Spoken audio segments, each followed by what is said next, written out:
नमस्कार श्रोता बंधु। आज शुणा एक क्षुद्र गल्प लावण्यवती। आद्य आषाढ़ झिपझिप वर्षा शुष्क भूमि को चुमी चली थाए। पहली वर्षारे से बास्ना को अनुभव करुथिली बसस्टाण्ड पाखरे थिबा गोटे चा दुकान रे बसी। हठात एक बस आसी रहिला। किछि भाबिबा आगरु नील रंगर छताटी बाहर को बाहरी आसिला आउ निजर डेणा प्रसारित करदेला। छताटी धरिथिला ईषद सफेद वर्णर कमलमती हाथटी। ता मुह को थरे देखिबाकू बारंबार इच्छा होउथिले मध्य लुचि जाइथिला तार सेई छतार आड़ुआଳରେ। परे से पछकू बुली चालिबाकू आरंभ कला विपरीत दिगरे। केते जे प्रयास कली ता मुह को टिके देखिबाकू, हेले समस्त प्रयास मोर वृथा हो जाइथिला। किछि समय परे सते जेमति भगवान मो उपरे दया कले।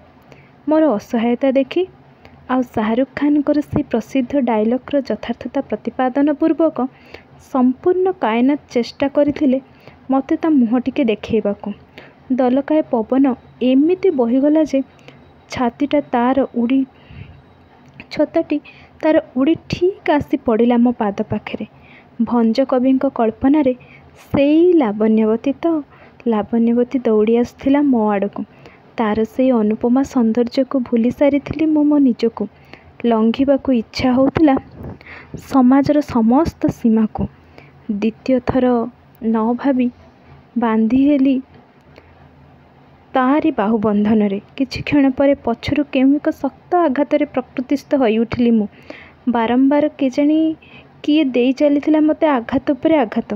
पछकू बुली देखे तो एक झाड़ू धरी दंडायमान स्वयं मो माँ।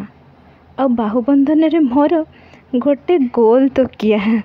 आउ अनबरत पछरे शुभी चलथिला, उठ गध उठ, 10टा बाजिलाणी परा, आउ केते शोइबू, गधटी परी 10टा जाए शोई रही।